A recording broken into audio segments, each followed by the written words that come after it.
अस्सलामुअलैकुम दोस्तों, सुबह बखैर, गुड मॉर्निंग जी मेरे दिल दे टोटे। मैं आखा सुबह सुबह दोस्तों नाल शेयर करिए। आ ही ने रूसी दा इंजन जी तुहाडे सामने चेक करो। आए असां पे हैं टैपट करदे, मिस्त्री लियाकत साहब आए खले आ सारा एदा हर बलां खुली खली टैपट करदे हैं। एदी आवाज़ ठीक नहीं आई तो मैं आखा दोस्तां नूं दस्सां साडे नाल मसला बना खला, डुगलू मर जांदा।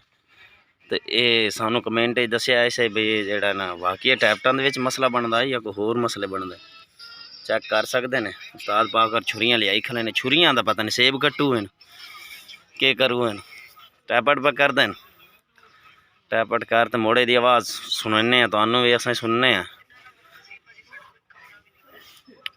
होर सुनाओ, ठीक हो? तबीयतां सेहतां ठीक हैं? उम्मीद है सारे ठीक हो। सो तुसां ठीक ने तो अलहमदुलिल्लाह मैं ही तुहाडी दुआवां नाल ठीक हाँ।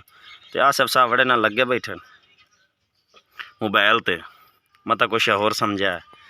बाकी ऐसा मसला नहीं, छड़ गया सारा काम हुण।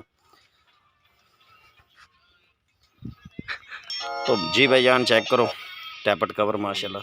रूसी बड़ा जापानी ट्रैक्टर, बलां ट्रैक्टर ने रूस के नफीस जिहा ट्रैक्टर माशाल्लाह। तो काम बड़े ट्रैक्टरों ज़्यादा करता।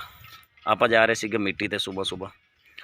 ट्रैक्टर अज पाए ने मैसी रूसी। उस तो बाद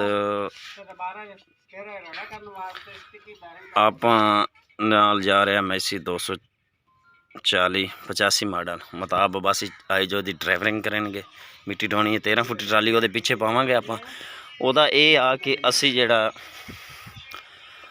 मिट्टी स्टाक करनी है, नवी मिट्टी लईए तो वह वजह तो कोई जगह होर भी है खाली खुली करनी, जिथे चीज़ल चूज़ल परसों चौथ वार ऐसी तुहाडे नाल वीडियो शेयर की सी, उत्थों मिट्टी चुकनी है। वो मैसी की परफॉर्मेंस भी चैक करवावांगे।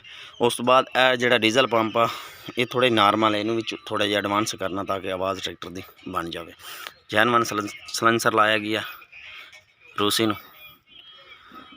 आवाज़ कोई चस नहीं करती सी। असी कि बई लियाकत नूं सद ते इहदा टैपट करवाया जाए तो यदा पंप थोड़ा जी चैक करवाया जाए ताकि ट्रैक्टर नार बोले अगे एडा खास सही फिट बोलता नहीं। तो भाई और मुन देख लें टैपटा नूं।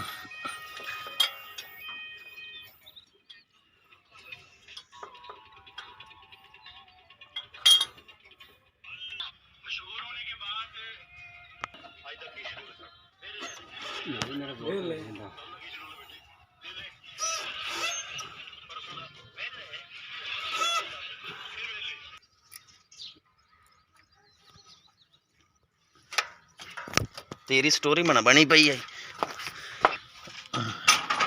साई बड़े नाल भूंड साढ़े ते हमला करता पी है, तो लिहाजा असा इनू जेड़ा ना चां मारा तले। ये साढ़े नाल जंग लड़दा पी, असा खुद जंग लड़ने बंदा नाल।